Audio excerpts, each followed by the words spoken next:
Geraldo, good to see you this morning. Welcome to the show. Clayton. This is an interesting morning. It's the 100th day of the Trump presidency. He will not be at the White House Correspondents' Dinner tonight in Washington, D.C. Instead, he'll be out in Harrisburg, Pennsylvania at his own rally, taking it to the people. If Geraldo had to give your friend, Donald Trump, a grade this morning, would you be so bold for us? You know, you ever hear the expression, beauty is in the eye of the beholder? I think that Donald Trump, more than any president, even Barack Obama, who was very divisive in his own way, has divided the country, or the country is divided about his presidency. He gets an absolute A among the people who voted for him. There is no doubt but that Trump supporters blame the failure of the Obamacare replacement and repeal, the failure of the refugee ban, the immigration problems, some of the reaction to the tax proposal such as it is. They blame all of the negativity on the opponents of President Trump, so they give him an A. The people who never supported him still don't support him. If anything, they are more entrenched in what they believe, and they point to the missteps like the refugee ban and the other aspects of his failure to have a legislative program, and they say, see, we told you he was incompetent. So I think he gets an A from one camp, he gets an F or a D from the other camp, and I personally give him a B- because I think you have to factor everything, average everything in. I love the fact that he still has spirit.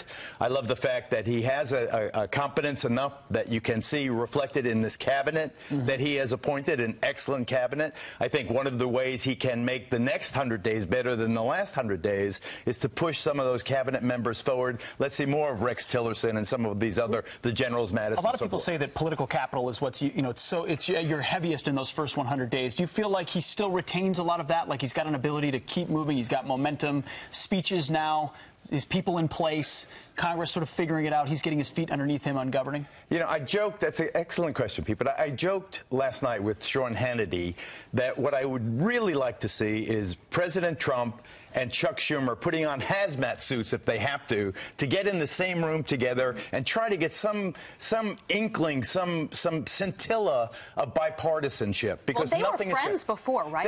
They were friends and neighbors here in New York, and this hatred that they've ginned up is really, that'd be a recent phenomenon. They need to work together. Do you think that he has been surprised at how difficult Washington has been to get anything done? Because he campaigned on the fact that I'm a business person, I can do things differently, I can actually work with Congress, I can negotiate, that is my bread and butter, that is what I do.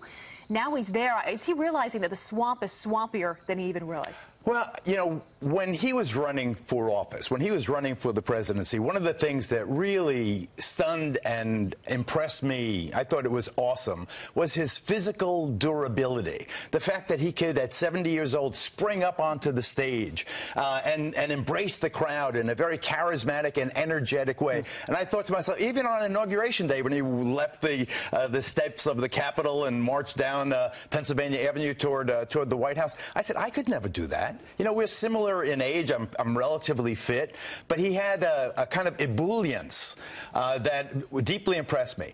What I am gratified by, Abby, to answer the question, is that he has not lost that spark. He had a bit of reflection in the interviews he's done in the last 48 hours, saying how the job is tougher than he expected, that it would be more complicated, more difficult, how talking about with the Chinese president about North Korea and so forth, realizing how these problems are not so cartoonishly simple to solve. I don't think he's lost that spark. I think that he's had this reflection, this pause, but I think that he can continue, he can outrun a lot of younger people.